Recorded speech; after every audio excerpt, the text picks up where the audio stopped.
Hello everyone and welcome to my first video for the year. It's great to have you on board this year.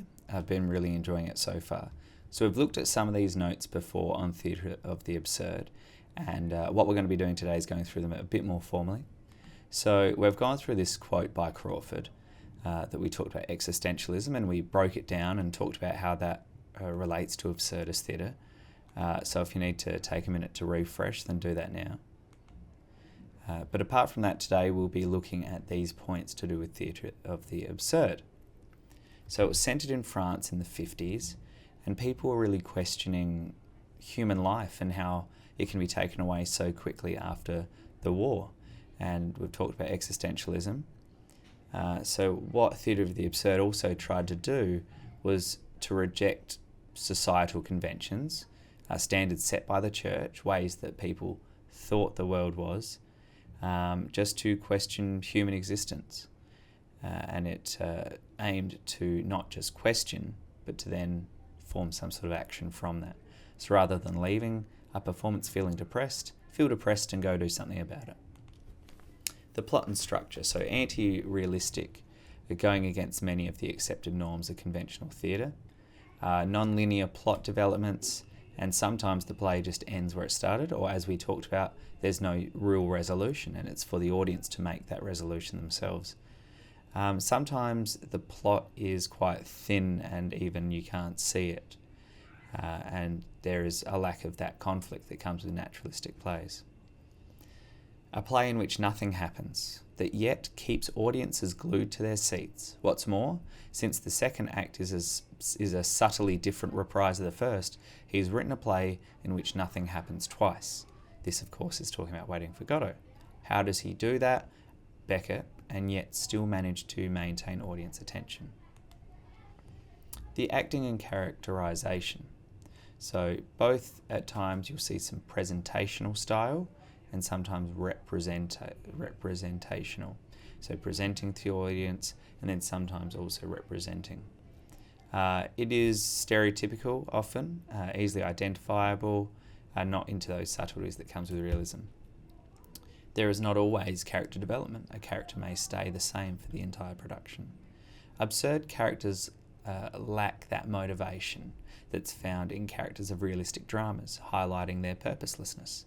So I've talked about holding a magnifying glass to the absurd elements of life, and that's essentially what happens. Time, place, and identity are frequently blurred, with characters sometimes unsure of who they are or where they are. Characters are often out of harmony or out of sync with the world in which they live. They're different, and we focus in on them through a magnifying glass and contrast them to the world around them.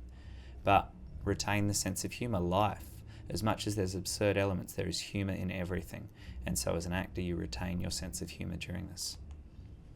The movement, often repetitive, that involves blocking or character movements, and there's really a mixture of some realistic movements and illogical movements.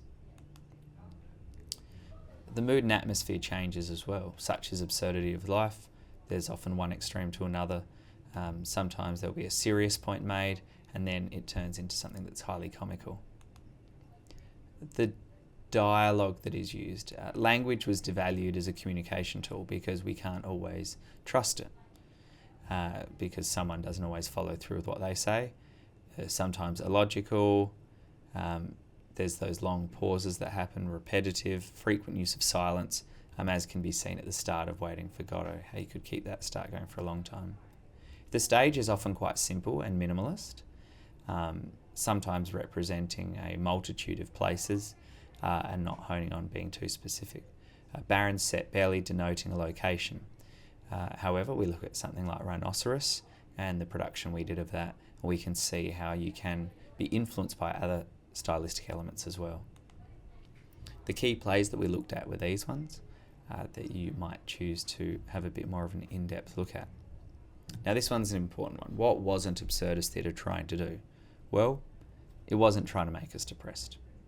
It was trying to incite us into doing something, to acting on the frustration and the annoyance and that feeling that we have from watching Theatre of the Absurd, was wanting us to get rid of that feeling, to act on it, to make some meaning in our life, to make meaning in other people's lives. it wasn't trying to glorify suicide anyway either. Beckett's characters do discuss it often, but they never action it. And Beckett tries to make the point of the absurdity that is suicide. A good quote that Beckett uses is, "Ever tried, ever failed, no matter, try again, fail again, and fail better." So absurd theatre is about pushing life to have meaning, for us as individuals to take ownership of that, and for us to make meaning.